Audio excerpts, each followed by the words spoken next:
নিজের উপর ইনভেস্ট করা কখনো লস হয় না। সেটা স্কিল হোক, বই হোক, সময় হোক, টাকা হোক বা মানসিক শান্তি হোক। আসসালামু আলাইকুম everyone, this is Farzana Ayesha. Welcome back to my other blog video. আশা করছি সবাই ভালো আছেন। তো সকাল সকাল চলে আসছি নতুন একটা ভিডিও নিয়ে। তো আজকাল আমরা অনেকেই জীবনটা কাটাচ্ছি শুধু বেঁচে থাকার জন্য। সকাল থেকে রাত, কাজ, দায়িত্ব, ক্লান্তি আর মন খারাপের চক্রে ঘুরে চলা। কিন্তু একবার ভাবা দরকার, এই জীবনটা কার জন্য? নিজের জন্য, নাকি শুধু সমাজের প্রত্যাশার জন্য? একটা সত্যি কথা মনে রাখুন, যেদিন থেকে কেউ নিজের উপর ইনভেস্ট করতে শিখে, সেই দিন থেকেই তার জীবনের গতি বদলে যায়। একটা ভালো বই পড়া, নতুন কোনো স্কিল শেখা, নিজের স্বপ্নে একটু টাকা খরচ করা, নিজের মানসিক শান্তির জন্য একটু সময় নেওয়া, এই সব কিছুই এক একটা ইনভেস্টমেন্ট। আর এই ইনভেস্টমেন্ট কখনো বৃথা যায় না, কারণ একদিন ঠিকই বুঝবেন, শেখা জিনিসগুলো, ছোট ছোট উন্নতি, আত্মবিশ্বাসের মুহূর্তগুলো আপনাকে এমন জায়গায় নিয়ে যাবে যেখানে হয়তো আজ কল্পনাও করতে পারছেন না। অনেকেই ভাবে এখন সময় নেই, পরিস্থিতি ভালো না, পরে করব।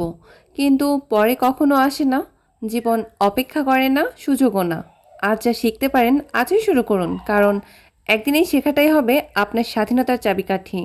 আপনি হয়তো এখন ভাবছেন, আমার পক্ষে হবে? উত্তর হলো হ্যাঁ, অবশ্যই হবে। শুধু একটুখানি বিশ্বাস রাখুন নিজের উপর, একটুখানি সাহস নিন আর প্রথম পদক্ষেপটা নিন।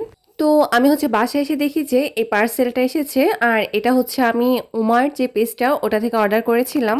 এটা ছিল নিউবর্ন কম্বো প্যাকেজ। আমি পুরো প্যাকেজটা ধরে অর্ডার করেছিলাম। এখানে ছিল 3 piece skipper, 1 piece full body romper, 1 piece cap towel, 1 piece urine mat, 1 piece নিমা, 8 পিস ওয়াশক্লথ, এক জোড়া হাত মোজা, এক জোড়া পা মোজা, 1 পিস টুপি। আমি খুব রিজনেবল প্রাইসে এটা নিয়েছিলাম। তো আপনারা কেউ চাইলে অবশ্যই ওনাদের পেজ থেকে ঘুরে আসতে পারেন, চাইলে নিতেও পারেন। পেজটা আমি আমার ডিসক্রিপশনে মেনশন করে দিয়ে দিব। নিজের উপর করা ইনভেস্টমেন্ট সবচেয়ে নিরাপদ ও লাভজনক ইনভেস্টমেন্ট। এটা কাউকে হারায় না, বরং নিজের ভেতরের মানুষটাকে জাগিয়ে তোলে।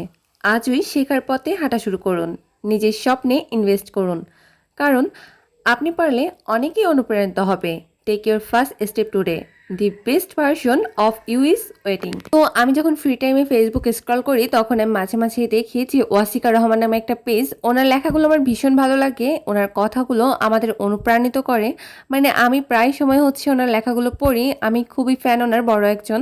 তো যখন পড়ি তখন ভাবি যে সত্যি কথাগুলো অনেক গুরুত্বপূর্ণ আমাদের জীবনে। তো আমি চাই যে আপনারাও দেখুন, ওনার পেজটা পড়ে আসুন, অনেক কিছু শেখার আছে ওনার থেকে। আল্লাহ হাফেজ।